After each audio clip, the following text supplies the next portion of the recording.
Bueno, un saludo muy, muy especial para Jonathan y para Andrés que nos están, que espero que vean este video. Eh, Primero que todo, muchachos, les quiero pedir disculpas porque no les he grabado los videos correspondientes a este curso. Estoy en ello y estoy haciéndolo para que puedan tener este material y lo puedan tener, conservar y lo puedan estudiar más adelante.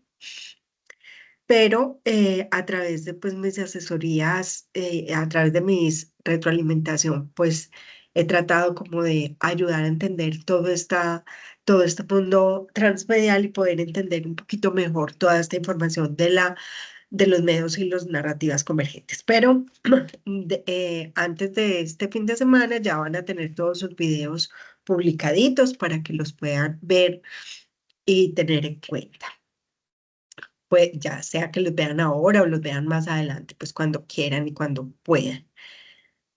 La información que les traigo hoy, más que una información, es como y digo informaciones porque como ustedes están, no podemos conversar, pero son una serie de reflexiones de lo que he estudiado y de lo que puedo comprender sobre lo que es los medios y las narrativas transmedia. Eh, para empezar, es muy importante que nosotros tengamos en cuenta qué es la convergencia. ¿A qué nos referimos cuando hablamos de convergencia en el mundo actual? Em, ¿Es una convergencia solamente técnica? O sea, es una unión solamente de medios técnicos gracias a que todo se digitalizó y es más fácil la comunicación entre los medios. ¿O es una convergencia también de culturas que llamamos globalización o como lo llaman hoy en día los sociólogos, localización? Es decir, una serie de unión de culturas donde se privilegia la cultura local, pero también se acepta una cultura global o se aceptan influencias de otras culturas, o es una confluencia económica de los grandes mercados, de la globalización del mercado, o es una comunicación, una convergencia comunicativa. En fin, hay una cantidad de ideas que se vienen con esto de la convergencia. Y el primer ejercicio que les quería proponer era ese, de qué metáfora visual se viene a la cabeza cuando uno habla de convergencia. Yo quiero compartirles la idea que yo tengo de convergencia y es una cadena fuerte en buen estado, no oxidada, una cadena potente, una cadena resistente y una cadena donde se concatenan esfuerzos, recursos, saberes, culturas, personas, funciones comunicativas, necesidades humanas, donde se concatenan y donde empiezan a unirse esfuerzos para responder de la mejor manera a esas necesidades y expectativas humanas. Para mí esa es la convergencia, pero hay una referencia que es muy importante y es Henry Jenkins. Antes de Henry Jenkins también había otra referencia muy importante y es un sociólogo. Es un sociólogo. Vamos a hablar primero de Jenkins y luego les hablo de este otro sociólogo. Henry Jenkins es un investigador de la comunicación en Estados Unidos. En Norteamérica hay varias de las escuelas de las teorías de la comunicación. Se han dado diferentes teorías de la comunicación desde allí. Son muy potentes en el estudio de los fenómenos comunicativos y pues no es de extrañar que sea desde allí donde nos viene esta teoría de la convergencia, que es la que mejor está explicando lo que está pasando en este momento. Henry Jenkins es un estudioso de los medios de comunicación y de la comunicación mediada por TIC, y él empezó a hablar de la cultura de la convergencia. De hecho, fue el primero que escribió un libro que se llama así, Cultura de la Convergencia. Vamos a buscarlo. quiero mostrarles aquí cultura de la convergencia, Jenkins, cultura de la convergencia, cultura de la convergencia. Este fue tal vez uno de los libros, miren, está disponible en internet. Es tal vez uno de los libros más interesantes que hay, que trata de explicar el mundo comunicativo digital. En la historia del análisis de los medios de comunicación hay un libro antes que que trató de explicar todo lo que era la comunicación digital desde el Instituto Tecnológico de Massachusetts. Es un libro súper bueno del Instituto Tecnológico de Massachusetts y de esos grandes libros que salen sobre la comunicación digital, en el 2006 salió que era el de la cultura de la convergencia, donde digamos que tanto desde el MIT, Instituto Tecnológico de Massachusetts, como desde otras universidades, pues digamos que Jenkins, que está en la Universidad de Nueva York, empezaron como a tratar de explicarnos qué estaba pasando con el mundo digital. Y este señor empezó a hablar del altar de la convergencia. Cuando él empieza a decir que la convergencia es, yo les invito a leer este libro es maravilloso, este libro es un libro de esos que los comunicadores digitales nos tenemos que leer. Y además, para que sepan, YouTube, Jenkins, convergencia. Hay una serie de videos muy, muy interesantes de la cultura de la convergencia. Ahorita vamos a ver donde nos hablan de que la comunicación digital, más allá de haber logrado ese avance técnico que era la digitalización de las señales y de la creación de un lenguaje con bit y con bytes que permitían a varias máquinas comunicarse de una manera descentralizada, se crea Internet, etcétera, etcétera. Más que eso, es un cambio cultural y social. Y los cambios culturales o sociales llevan con ellos cambios mentales, cambios psicológicos, cambios en los sistemas económicos y cambios de muchos sentidos.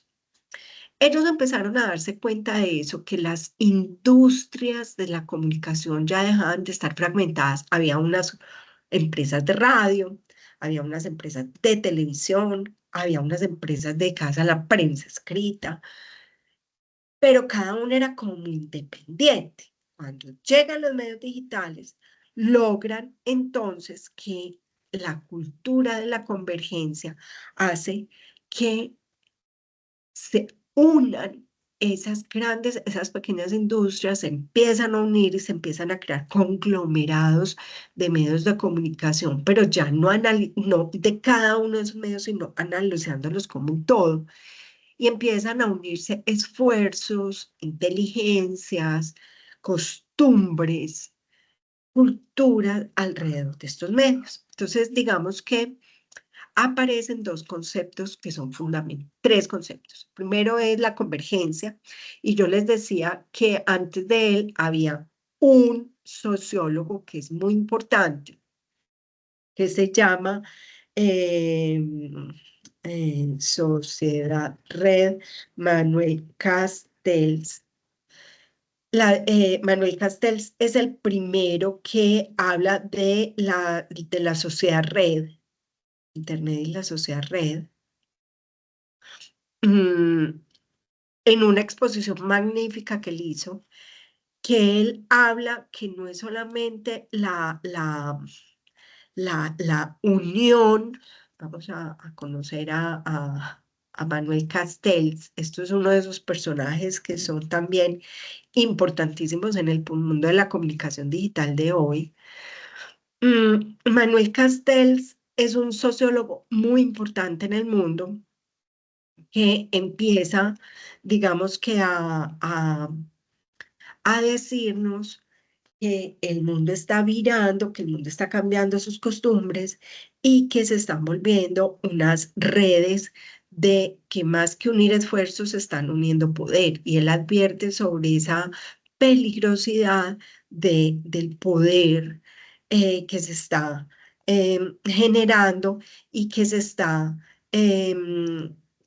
manejando, digamos, el mundo digital. Entonces, que cuando nosotros creemos que la información es tan supremamente, ¿cómo se dice? Aquí, tan supremamente democrática, no lo es, porque lo que ha pasado es que al contrario, se han creado unos oligopolios muy grandes de los medios de comunicación, donde hay digamos que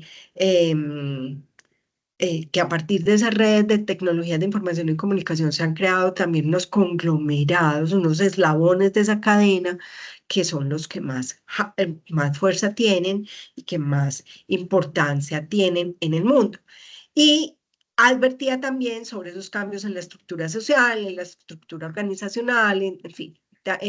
Entonces, digamos que un primer concepto es ese de la cultura de la sociedad red y de la cultura de la convergencia, y un segundo concepto que se deriva de eso, ya en medios de comunicación, es lo que Henry Jenkins también llamó comunicación transmediática. La comunicación transmediática es la que más hace ver esa unión de medios de comunicación, de contenidos, pero también de industrias, de culturas alrededor de determinadas temáticas. Entonces, Henry Jenkins es una referencia para hablarnos de este tema de la convergencia. Él nos habló de la cultura de la participación. Él fue la primera persona que nos empezó a hablar de la interacción y la interactividad como ejes de la comunicación digital. Antes se decía que la comunicación digital era hipertextual, multimedial, pero este señor nos dijo, venga, pero es que más que eso, esto es interacción. Aquí la gente se empoderó, aquí dejamos los comunicadores profesionales de ser la cabeza de esto, y la gente amateur, empezó la producción, empezó a exigir la participación. Eso cambia las dinámicas de la comunicación. Entonces, él empieza a hablar cómo en los contenidos comunicativos empiezan esos mensajes a transitar por una serie de canales distintos. Nos llega información por radio, por televisión, por prensa, por cine, por locales comerciales, por parques temáticos. Él dice, ya ni siquiera es la unión de lo digital, es la unión de lo digital con lo físico también, para que de una manera coordinada esos mensajes nos lleguen a través de muchos medios y fomentar la participación ciudadana. Él habla ya de los altos niveles de interacción, ya no de los niveles bajitos donde yo doy like y no más. No, no, no. La gente se empoderó y empezó a crear y empezó a aportar a los contenidos. Entonces, digamos que a eso se refiere él con convergencia. Y aquí, antes de entrar a trabajar narrativa digital, yo voy a compartir mi audio porque quiero que veamos precisamente ese video que les dije que me parece fundamental para poder entender la cultura de la convergencia. Listo, entonces voy a compartir pantalla y sonido.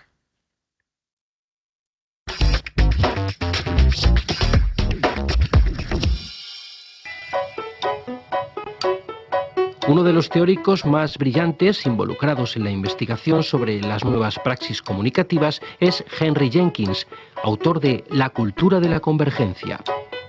Es precisamente en esta obra en la que Jenkins expone de forma creativa y novedosa sus líneas fundamentales de pensamiento. Hablamos de un paradigma que parte de la premisa de que un medio es más que una tecnología. Se nos presenta de esta manera un panorama mediático en el que los contenidos que han sido creados por los propios usuarios fluyen por múltiples canales.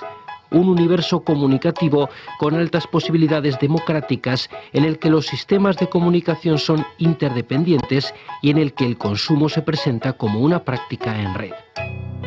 Pero si queremos entender al profesor, hay que entender primero a la persona, al ciudadano y al usuario de los medios, que, como nosotros, es también Henry Jenkins.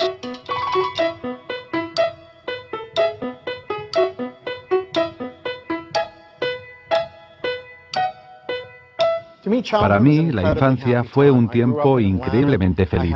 Crecí en Atlanta y tuve una vida que fue muy creativa. Se me animaba a jugar, a escribir, a dibujar. Para mí fue un momento en el que participaba en la adquisición de mi cultura y ahora intento como padre darle esta vida a mi hijo. Así que cuando era joven intentábamos imprimir sus cuentos para dormir. Leíamos historias y luego le pedíamos que él escribiera las suyas propias, que las mecanografiara con el ordenador y que luego las ilustrara. El resultado era un libro que después le enviábamos a los abuelos como regalo de Navidad, de manera que mi hijo se convertía en un pequeño autor a una edad muy temprana y al mismo tiempo que utilizaba las nuevas tecnologías y los medios de comunicación, creábamos un espacio en el que le podía hablar como padre de lo importante que estos aspectos son en su vida. Convergence culture. Convergence culture is a world where every story, every sound, brand, image, relationship plays itself out across the maximum number of media channels. It's shaped as much by the decisions made in teenagers' bedrooms as it is by the decisions made in the Viacom boardroom. So a discussion list online or a Wikipedia function according to collective intelligence, where the group as a whole can put together knowledge in a more complex way than any individual member is capable of doing.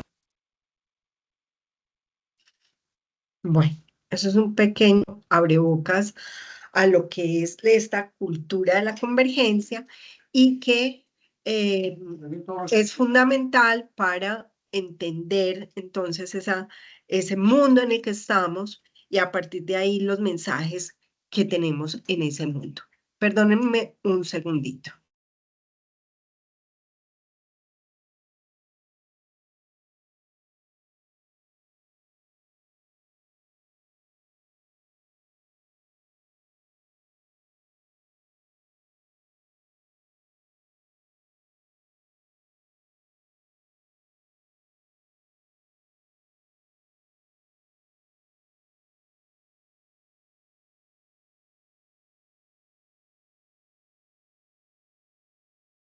Bueno, entonces sigamos conversando sobre esto. Resulta que de Henry Jenkins fue uno, a ver, Manuel Castells fue uno de los primeros en decirnos, ojo, porque el mundo ha cambiado en las industrias creativas, en las industrias de comunicación, en las instancias de poder que se median a través de los que se evidencian en los medios de comunicación. Y Henry Jenkins empezó, digamos, que a analizar más era qué estaba pasando ya desde el punto de vista de los contenidos y de la reacción que estaba teniendo las audiencias, ¿cierto? Entonces, digamos que ahí es cuando él empieza a hablar de este término que es tan importante para nosotros hoy en día, que es esa cultura de las narrativas transmediáticas o los contenidos transmediáticos, que son la prueba de esa convergencia. Entonces, hay un segundo elemento fundamental en este curso que se llama medios y narrativas convergentes. Digamos que aquí no vamos a hablar de cultura convergente porque eso es un tema de otro curso y ya verán ahí a Manuel Castells y todo eso, sino que nos vamos a centrar en lo que nos dice Jenkins, ¿cierto? En cómo eso se está evidenciando en los contenidos. Pero para poder entender este curso también tenemos que entender ese concepto de narrativa, que hablamos de narrativas convergentes. Y muchachos, aquí nos encontramos un problema muy grande. Todo el mundo habla de narrativas, la narrativa de tal cosa, la narrativa de tal otra, la narrativa. ¿Y qué es la narrativa? Resulta que desde el punto de vista cuando a mí me dicen que es narrativa, para mí narrativa es el género narrativo literario. Es una forma de entender la narrativa. ¿Cuál es ese género narrativo literario? El género en el que nos cuentan historias que son protagonizadas por alguien que suceden en un lugar determinado y a esos personajes les pasan cosas y hay emoción y pasan cosas y al final y hay un final, ¿cierto? Entonces para mí se me viene la Biblia a la cabeza, porque la Biblia nos ofrece una cantidad de historias. Se me viene el Quijote de la Mancha, se me vienen autores que me encantan de literatura. Por ejemplo, a mí me encanta, me encanta, me encanta la literatura negra. Entonces se me vienen todo Agatha Christie, esas cosas de misterio. Se me vienen las cosas de Harry Potter, yo soy fanática de Harry Potter. Se me viene El Señor de los Anillos, se me viene Narnia, se me vienen los cuentos de Aesop, los cuentos de los hermanos Grimm, cuando yo hablo de narrativa. Pero esa es una forma de entender la narrativa. La narrativa se refiere a ese género literario donde yo cuento algo, donde yo cuento relatos. Pero hay otras formas de entender las narrativas, como los discursos en términos generales que genera la gente, o los mensajes en términos generales que genera la gente para persuadir, ¿cierto? Entonces uno habla de la narrativa de los políticos de izquierda, la narrativa de los discursos de derecha, pero digamos que en este curso no vamos a hablar de eso. Vamos a hablar es de este concepto de la narrativa como algo, generar contenidos sobre historias reales o ficticias. Cuando yo digo reales es, por ejemplo, un, un, un documento periodístico. Un documento periodístico, como puede ser cualquiera que encontremos en un medio de comunicación, es una narrativa, es un estilo narrativo, y dentro de la narrativa hay subgéneros. Está el cuento, está la epopeya, eh, están los mitos y las leyendas, están las parábolas, están, bueno, hay una serie de cosas que hay ahí, ¿cierto? Desde las narrativas ficticias hasta las narrativas reales, ¿cierto? Entonces, digamos que cuando yo hablo de narrativas en este curso, estoy hablando de lo que en Estados Unidos llaman storytelling. Storytelling es un término en inglés que se usa para contar historias. Y es un término que se ha puesto de moda y como si estuviéramos descubriendo el agua tibia, el poder de las historias. Y resulta que hasta los políticos se metieron en eso, porque, por ejemplo, a Barack Obama, nosotros siempre vimos a Barack Obama con su esposa, con sus hijas, porque empezaron a utilizarlo como estrategia política, empezaron a utilizarlo como estrategia de mercadeo, en fin, contar historias reales sobre las personas o ficticias sobre las personas. Ese arte de saber contar historias es lo que nosotros llamamos storytelling. Entonces, en este curso justamente vamos a centrarnos en esas historias que se cuentan hoy en día a través de múltiples medios, uniendo diversos, como decía Jenkins, diversos cauces para esa comunicación y viendo de qué manera pues, los medios digitales que han permitido que tantas pantallas se integren, que sea tan fácil integrar los medios de comunicación, que antes no era fácil, entonces técnicamente fácil, hoy en día es muy fácil, entonces digamos que han hecho cambiar esos patrones como se cuentan las historias. Pero aquí hay que remontarnos al pasado. Y al pasado hay que llegar diciendo lo siguiente. Miren, siempre el ser humano ha contado historias. Desde que el ser humano inventó el lenguaje oral, ha contado historias. De diferentes formas. Antes se reunían las tribus a contarlas alrededor antes no, incluso hoy en día las tribus indígenas se reúnen alrededor del taita y cuentan las historias alrededor del fuego y se transmiten los mitos, las leyendas, las imaginaciones, las historias reales que pasaron en su comunidad, etcétera, etcétera, etcétera, ¿cierto? Digamos que hasta que se inventaron los medios de comunicación, la radio y la televisión, pues antes la gente lo hacía de una manera presencial, hoy lo hacía utilizando diferentes maneras creativas de hacerlo, contando historias, contando fábulas, contando a través del teatro, a través del teatro. Miren que Miguel de Cervantes Saavedra buscó ser muy recordado más que por sus libros, por sus obras de teatro. No lo logró, no lo logró. Em, pero escribió un libro maravilloso que pasó a la historia como el mejor libro de la literatura en español. García Márquez, por ejemplo, también. García Márquez hacía periodismo y luego se vuelve escritor de literatura.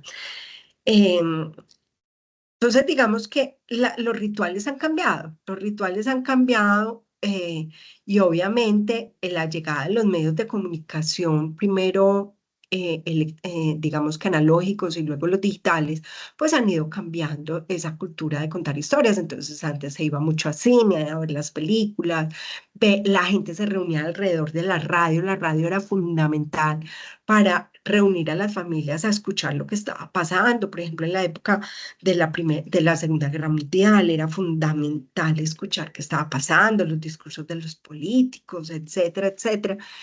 Y ya llegamos a una época donde digamos que ha pasado algo muy triste, pero también es una realidad y tenemos que adaptarnos a eso, y es que ya las historias no se cuentan de manera colectiva, en lugares colectivos, con la presencia de muchas personas, sino que ya son historias que pasan a ser consumidas de manera individual. La gente ya tiene un televisor en cada habitación de la casa, entonces no se reúnen alrededor de las... estoy hablando generalizando, pero pues tampoco es así en todas las casas, ¿cierto? Pero digamos que en términos generales pasó a individualizarse ese consumo de los medios y mucho más con las pantallas pequeñas, las pantallas, ay, aquí no se ve con los teléfonos, ¿por qué? Porque entonces ya se consumen de manera individualizada. Yo puedo ver por aquí un programa de televisión, yo puedo ver por aquí una película y puede que mi familia no la esté viendo, ¿cierto? Entonces digamos que pasamos de esas hegemonías, de esas historias populares, colectivas, presenciales. Luego pasamos cuando los grandes medios de comunicación masivos, que fueron la radio y la televisión, a unas historias que ya eran contadas por alguien a muchas personas. La gente se reunía y, por ejemplo, Pacheco salía en la televisión colombiana o una serie de televisión como Yo y Tú, o, bueno, personas de mi edad saben de qué les estoy hablando. Posiblemente ustedes son muy jóvenes y no saben de qué les estoy hablando, pero Sábados Felices, por ejemplo. Muy pocas personas hablaban y muchas cientos de personas o miles de personas los veíamos y los escuchábamos. Pero ahora pasamos, ya ni siquiera es eso, ya es mucha gente la que produce medios de comunicación, muchísimos profesionales, amateur, todo el mundo produce medios de comunicación y encima de eso ya también los consumimos de manera individual. Entonces eso cambia las historias, eso cambia las historias, eso cambia las narraciones y todos tenemos que adaptarnos a eso, ¿cierto? Entonces, digamos que cómo estamos hoy en día. Hoy en día seguimos usando las historias. Las historias no van a pasar de moda. Las historias se van a seguir contando. Lo que pasa es que se van a contar de manera distinta, ¿cierto? Pero las historias siempre son iguales. Las historias Caperucita Roja puede que se cuente de mil maneras, pero Caperucita Roja es Caperucita Roja y es la misma historia y puede que le hagan variantes y toda la cosa, pero sigue siendo Caperucita Roja. Entonces, digamos que esas historias tienen unas funciones y esas funciones tampoco varían. Y esas son las funciones del contar historias. Y digamos que hay varias funciones del storytelling. La primera es hacer pensar, hacer pensar sobre algo. Aquí dice historia personal, pero realmente ya vamos para allá. Hacer pensar es mm, ¿para qué se contaba Caperucita Roja? ¿Para qué se contaban Perdón un segundito que me voy a cambiar del lugar de donde estoy para que puedan comer. No.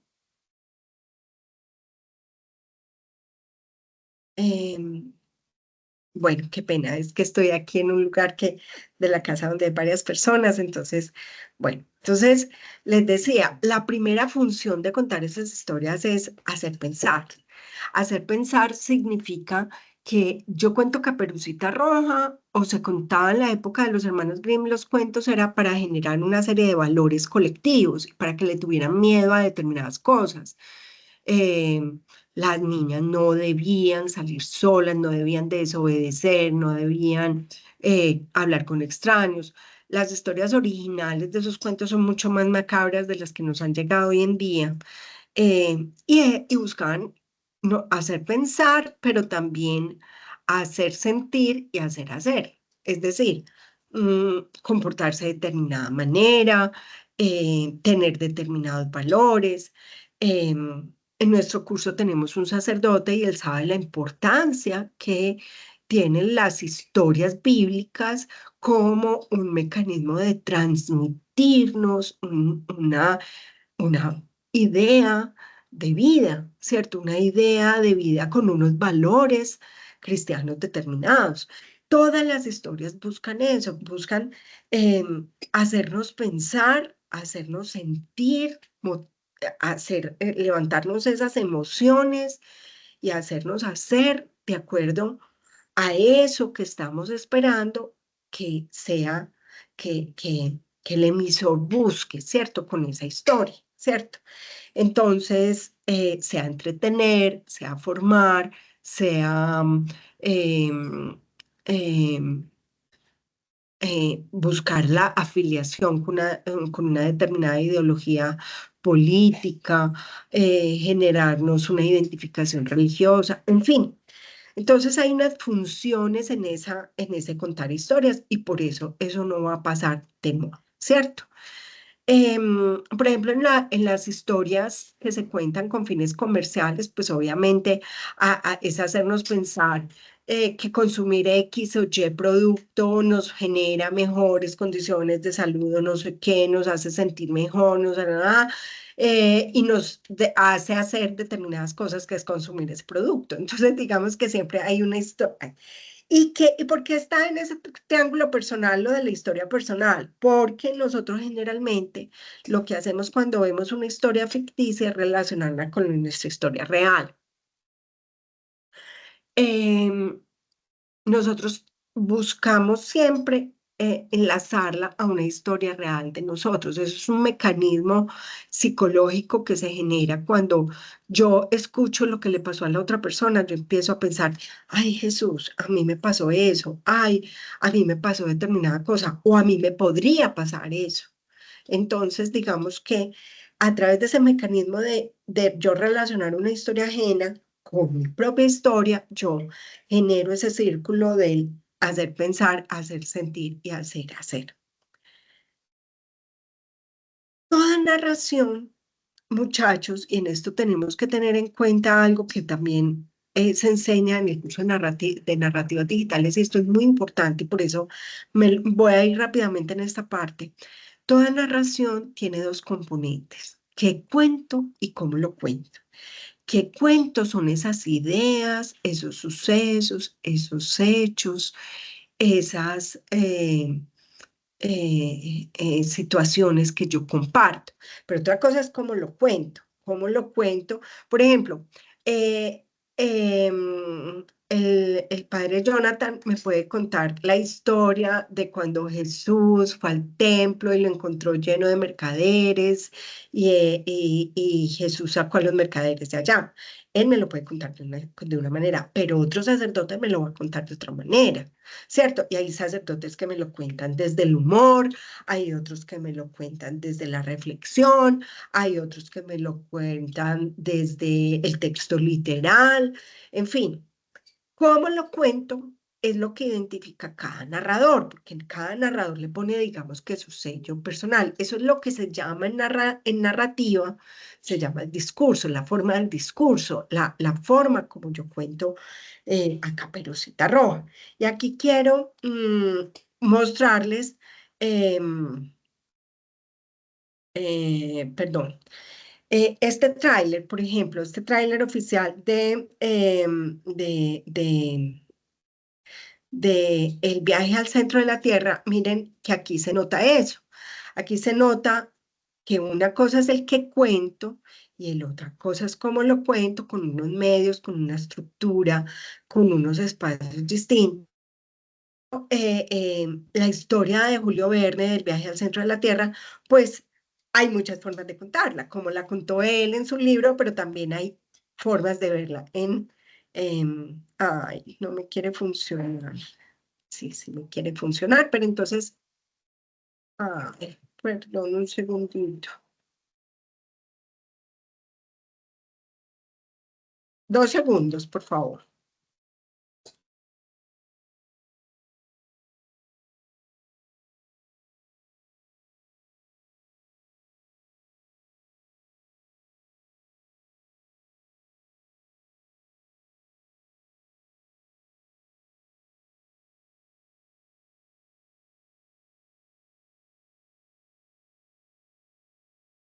Perdón, les estaba diciendo, tenía el micrófono apagado, les estaba diciendo que vamos a ver este tráiler, que es una recreación de la obra de Julio Verne.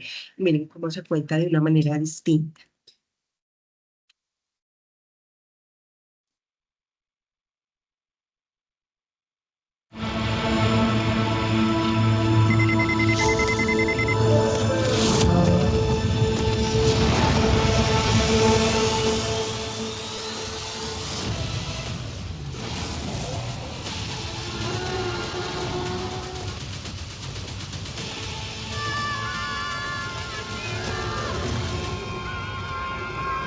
¿Pueden dejar de gritar, por favor? Gracias. Declaro inaugurado el campamento arqueológico de Pompilio Calderón. Este va a ser el mejor campamento de nuestras vidas. Tú no te metas en problemas, ¿vale? ¿Están listos para la aventura? Y una advertencia très importante. Hay zonas en las que no pueden pasar. Las denominadas zonas prohibidas peligrosas.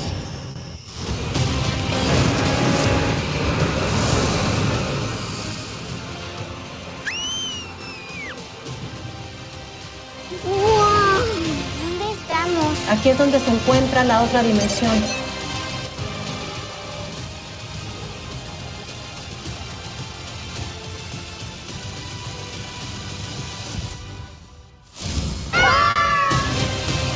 ¿Abuela? Hoy es el día. Por fin voy a entrar en ese portal. ¡Sí! ¡Choque de 5! Ay, perdón.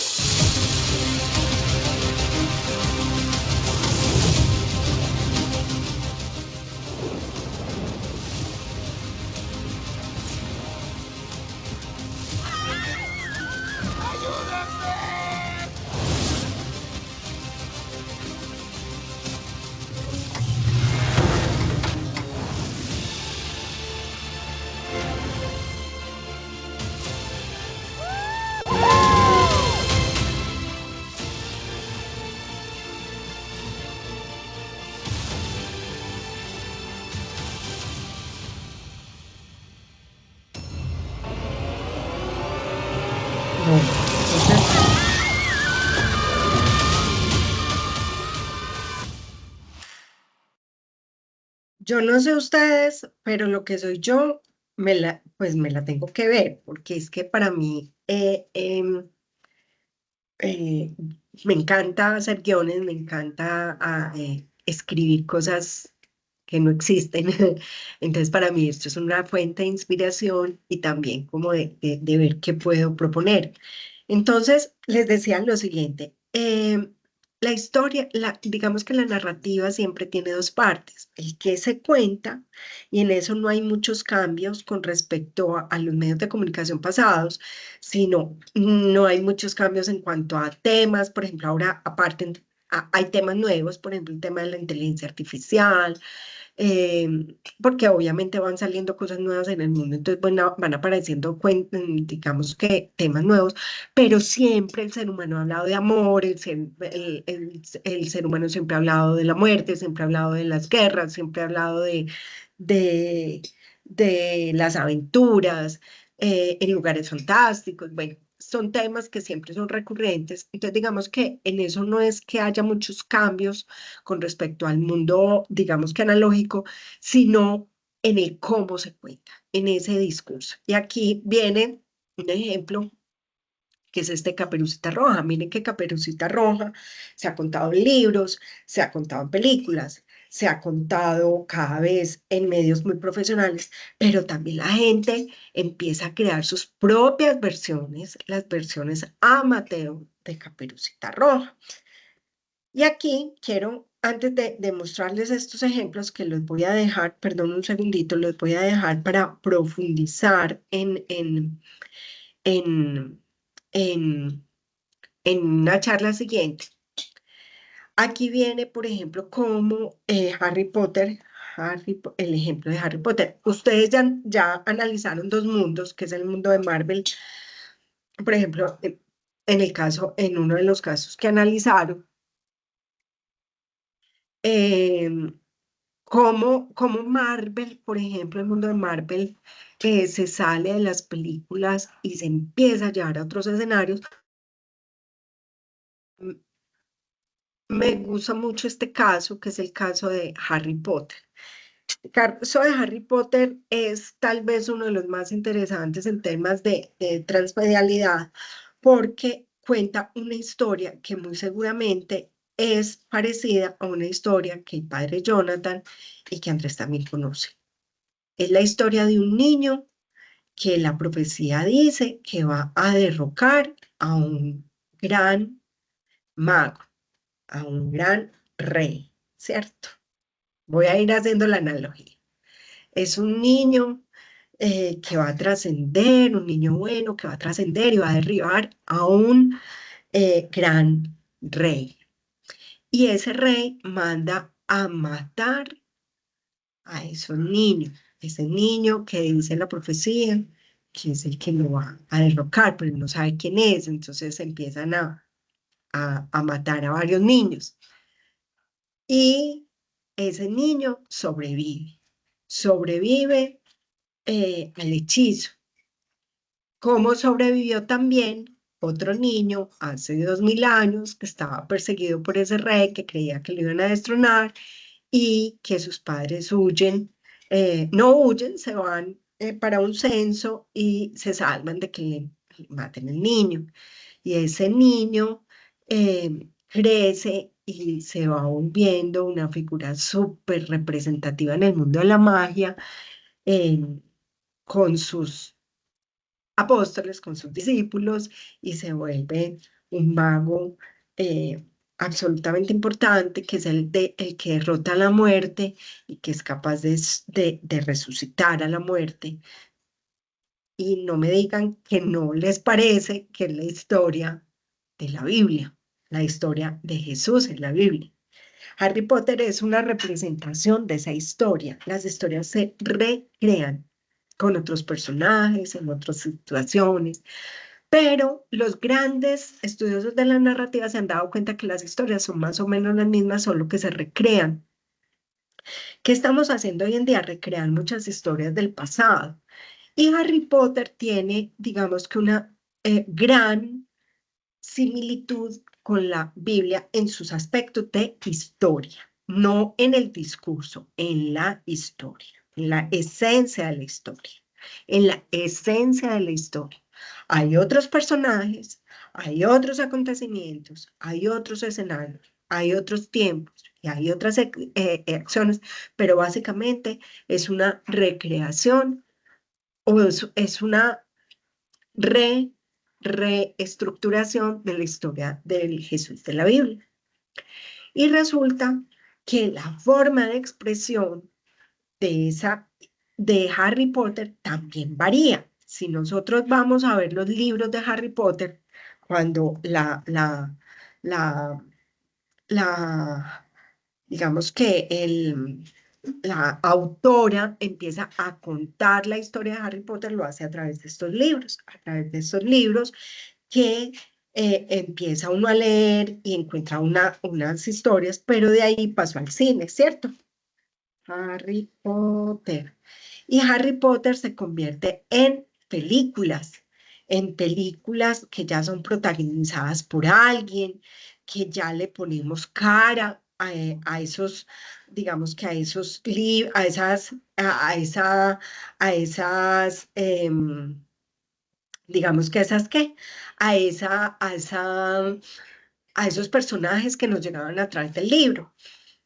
Pero resulta que luego Harry Potter se vuelve un éxito comercial y empiezan a aparecer otros elementos comunicativos como los videojuegos y los juegos digitales y los juegos físicos de Harry Potter. Y los juegos físicos de Harry Potter, donde aparecen todas las posibilidades para empezar a participar. Porque miren que antes no estaba esa cultura de la participación. La participación era muy baja porque lo único que podíamos hacer era leer o ver las películas, pero empieza a llegar como al mundo de la transmedialidad la posibilidad de participación. Entonces, una es los juegos físicos de Harry Potter, em, los juegos donde yo interactúo con ese objeto, pero también interactúo con otras personas.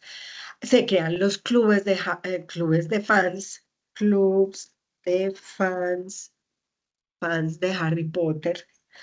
Eh, eh, Se crean las redes sociales alrededor de los fanáticos de Harry Potter y empiezan a aparecer medios de Harry Potter que ya no son creados por la autora de Harry Potter ni por la industria de Harry Potter, sino que son creados por los autores. Por ejemplo, los podcasts.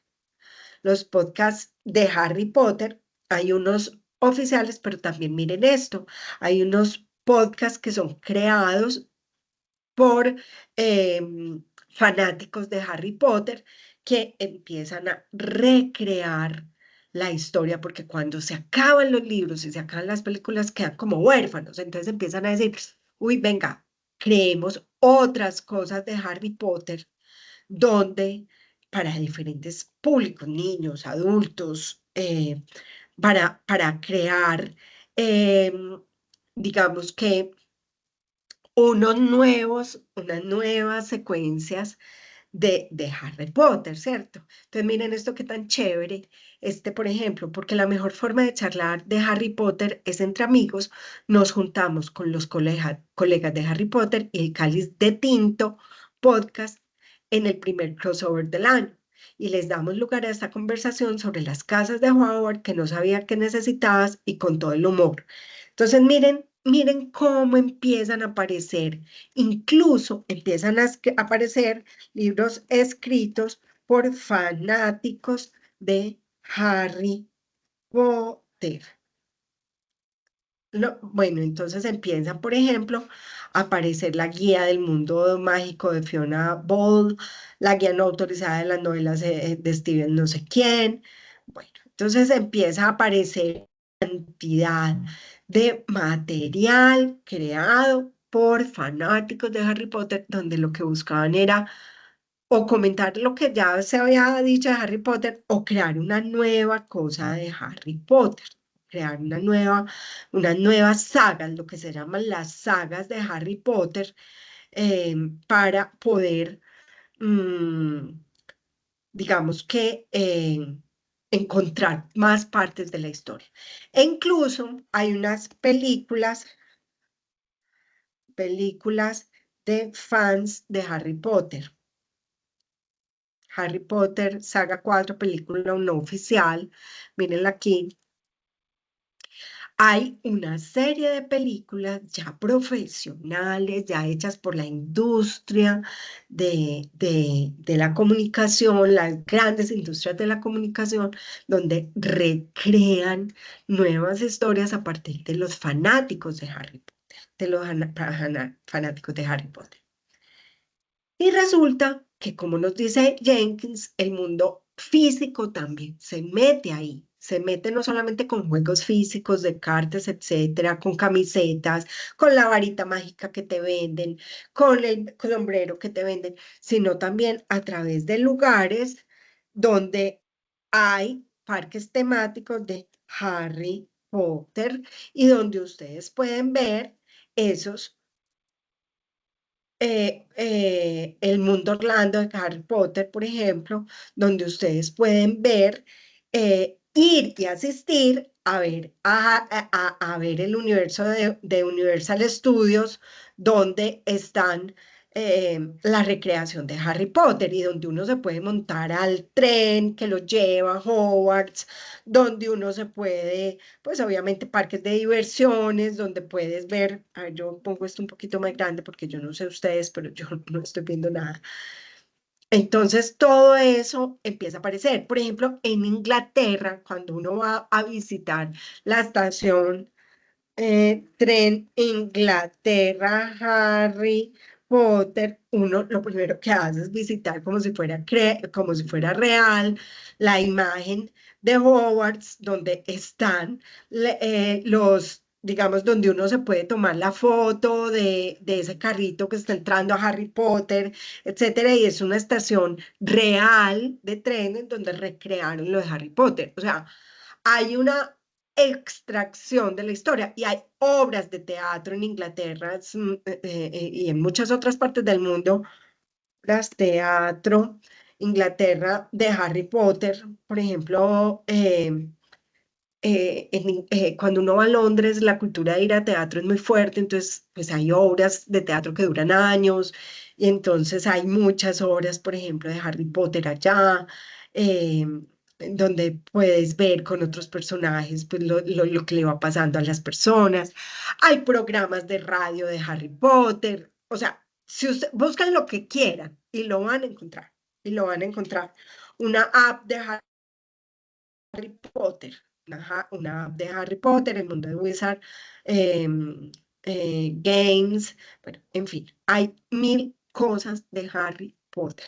Harry Potter es la representación para mí más fiel de lo que es, así como lo analizaron ustedes en otros productos, de cómo las viejas historias, las que fueron creadas en una época donde no eran digamos, donde no está la transmedialidad, se vuelven transmediales en el día de hoy.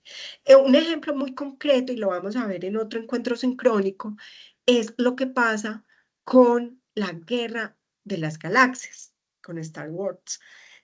Ahí esa película se crea en los años 60, 79, empieza la primera, y no había medios digitales, todavía Internet no había llegado al público general, y aún así esa historia se vuelve transmedial.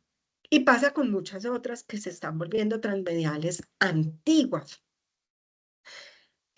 Hace poco salió una noticia, no sé si ustedes la han visto, de la primera película que de una de las películas, de las primeras películas que se grabó en Antioquia en el cine y cómo ahora se lleva otra vez a, a, a, al cine digital y cómo eso se está transformando. Entonces, miren cómo se rescatan las viejas historias y se empiezan a aprovechar en este mundo de la transmedialidad. Un mundo que está conformado por la unión de tecnologías, pero como nos decía el video y nos decía Jenkins, va más allá de las tecnologías, es la unión de culturas, unas culturas que se vuelven mucho más participativas, más exigentes, más reclamantes, de una participación co-creativa, de una participación donde pueden empezar a generar convergencia de creatividad. Por ejemplo, Gloria Londoño no solamente crea la historia, la crea el grupo de fans, donde nos reunimos, donde empezamos a aportar, donde empezamos a crear, donde una persona que genera una parte de la historia y yo le creo otro pedacito, donde una persona toma un personaje y lo expande, lo recrea y yo creo otro. Entonces, digamos que ese es el mundo, muchachos, en el que nos estamos enfrentando y no solamente en el mundo de del entretenimiento. Vamos a ver en otro de los videos cómo las narrativas transmediales, por ejemplo, publicitarias, también se están tomando el mundo de la comunicación transmedial. Una marca muy famosa que lo está haciendo, Dove, el jabón Dove o los productos Dove son famosos por eso. Coca-Cola, marcas como Coca-Cola, como los productos Dove, bueno, hay muchos. Vamos a ver cómo la transmedialidad se usa también en la educación, cómo la transmedialidad se está usando en medios como lo es la evangelización. con finalidades de evangelización, con finalidades educativas, con finalidades políticas. Entonces, digamos que vamos a ver a lo largo de estos videos esas posibilidades de estas narrativas transmedia. Bueno, vamos a parar aquí. Quiero pedirles el favor de que vean este video, quiero pedirles el favor de que saquen momentos para ver los ejemplos que yo les voy mostrando, para irlos analizando, para irlos entendiendo, porque esa es la forma como vamos a aprender a hacer narrativas digitales propias. Una de las cosas más chéveres muchachos, yo estoy convencida que se aprende haciendo, pero para aprender haciendo, yo tengo que tener referentes. Y los referentes son los que vemos aquí en estos encuentros sincrónicos y que vamos a poder ir enriqueciéndolos a través de esa visualización de los ejemplos, nuestra propia creatividad. Ejemplo, yo les decía ahorita que yo soy guionista. Yo he hecho muchos medios de comunicación, luego les voy a mostrar cuando hablemos de la transmedialidad para fines, por ejemplo, como la evangelización. Cómo la hemos utilizado para crear una serie que se llama El Diario de los Sueños, que es de prevención de violencias para niños, niñas y adolescentes desde la Iglesia Católica. Y cómo para hacer esa historia, El Diario de los Sueños, tuvimos que ver muchas películas de niños, tuvimos que ver muchas películas de televisión, series de televisión, tuvimos que leer libros de niños para poder entender esos mecanismos narrativos para ese tipo de público y poderlo hacer. Entonces, mi recomendación es que ustedes vean productos, vean contenidos transmediales que les permita inspirarse para realizar los suyos propios. Bueno, avisos parroquiales. Primer aviso parroquial. Ver los videos que les voy a ir publicando. Segundo, aviso parroquial. Ayer tuvimos una invitación a un encuentro sincrónico de facultad. Lamentablemente, de 1000 y pico de estudiantes solamente llegaron 20. Nos quedamos súper preocupados, no sé qué pasó. Era una información súper importante que tenemos que darles. Y yo sí quiero pedirles el favor de que estén pendientes de esa convocatoria para participar. Es muy, muy importante. Y lo otro, muchachos, es la autoevaluación. Nosotros en este momento estamos participando en la autoevaluación institucional, así como ustedes mismos se evalúan en los cursos, y yo los evalúo a ustedes, si ustedes me evalúan a mí, también es muy importante que evaluemos a nuestra universidad, que contribuyamos a identificar los aspectos positivos que tenemos que potenciar y los aspectos que digamos que representan falencias, que representan aspectos por mejorar y que necesitamos que ustedes nos ayuden. Entonces les pido el favor que participen en esa autoevaluación. Nosotros en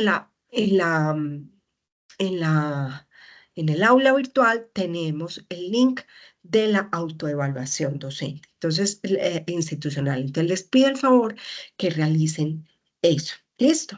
No se les olvide, por favor. Bueno, dejemos acá para todos ustedes un saludo muy especial y seguimos en conversación. Feliz noche.